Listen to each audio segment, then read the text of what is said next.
So I want to talk about Malcolm and Martin. Malcolm, most people know as someone who was transformed from a two-bit hustler into an activist leader of the Nation of Islam. But I think people don't know Malcolm as a man who is a work in progress. What we tend to do, and I can remember the day that Malcolm was killed, and young people got up and said, Malcolm said, we must fight by all means necessary. And he's been frozen into that concept, by all means necessary. And we think of Malcolm as a violent person. Actually, he was the most gentle person you have ever met.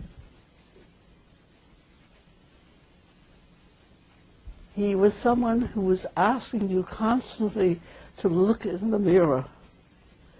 And audiences would squirm, as he would say, as he would chide them for being dependent, black people for being dependent on white people. He was always asking, and I can just see before me now, people squirming as he was asking them to look at themselves. And some people remember how he, at the Grassroots Leadership Conference in 1963, November, Jimmy, my husband, was the chair of that conference and I was the secretary, how Malcolm made an international speech. He became an internationalist. And then he was suspended by Elijah Muhammad, his mentor, for saying, remember, the chickens have come home to roost after Kennedy was killed. And then he went to the Hajj. We met with him in Harlem in the spring of 1964 after he'd been suspended by Mr. Muhammad for that remark. And we asked him to come to Detroit to work with us. And he said no, he had other things to do. And he went on the Hajj to Mecca. And he came back from the Hajj recognizing that revolutionaries come in all colors. In other words, he was no longer a black nationalist. And people have not grappled and had with Malcolm as a model of transformation. And before he was killed in February 1965, he went to Selma to tell Martin that he wanted to work with him. And he told John Carew, all I know is that I'm a Muslim and I'm a revolutionary, but I don't know what my political philosophy is. I do know that I am responsible for making a revolution in the United States, in Harlem in particular, but I know I have to crawl before I walk and I have to walk before I run. But I don't think I'll have time to do that.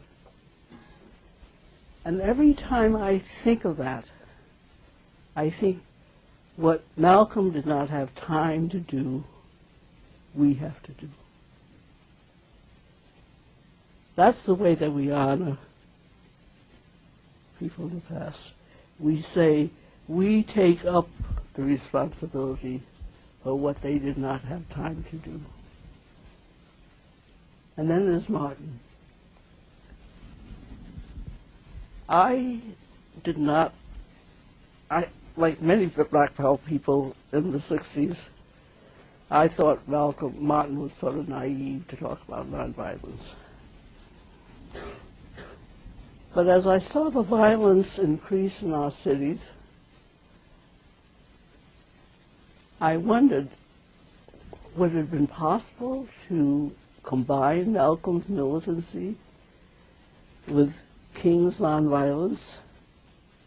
And I lived with that for quite a while, because crime in Detroit and all over the country, violence just exploded. And then I began reading King much more carefully as his birthday was proclaimed a national holiday. And I began being asked to speak at celebrations of the national holiday in January each year.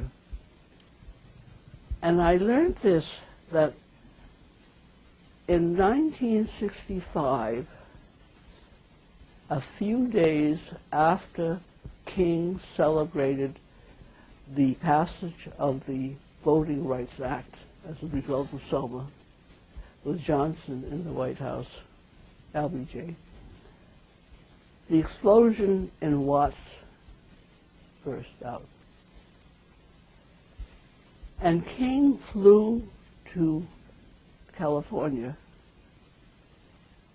and he was amazed to hear that these young people had never heard of him, that they thought nonviolence was foolish, and that they were quite proud of themselves for having arisen because it made the authorities finally pay attention to them.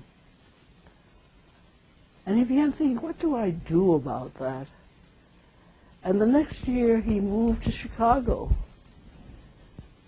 so that he could talk with these young people and find out why there was such a sense of hopelessness and desperation in these cities, in the northern cities.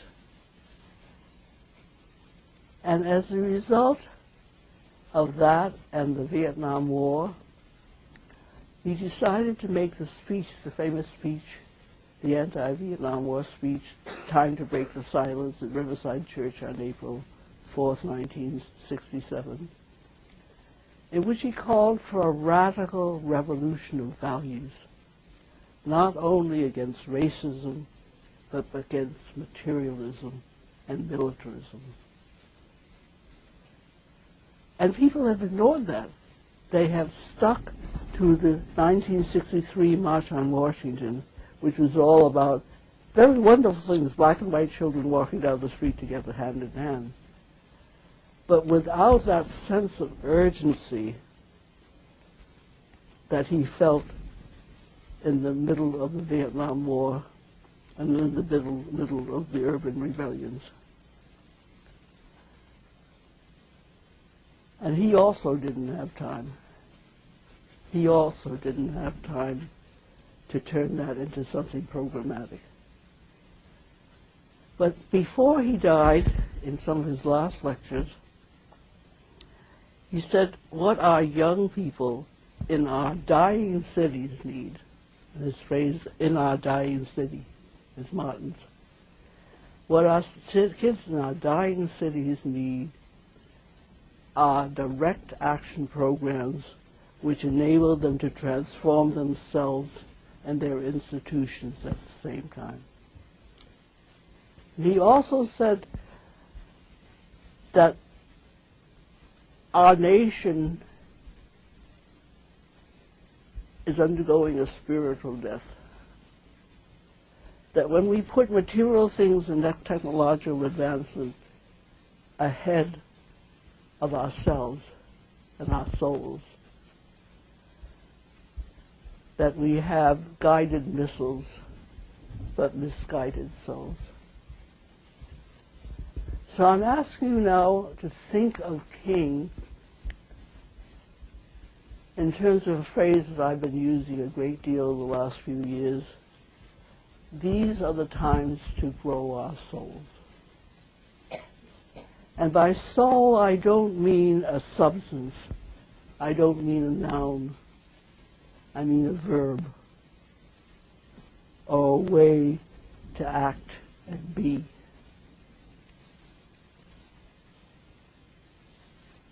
So I want you to think about transformation that way. I want you to realize that transformation was not of ourselves, was not a part of the thinking of radicals 50, 100 years ago.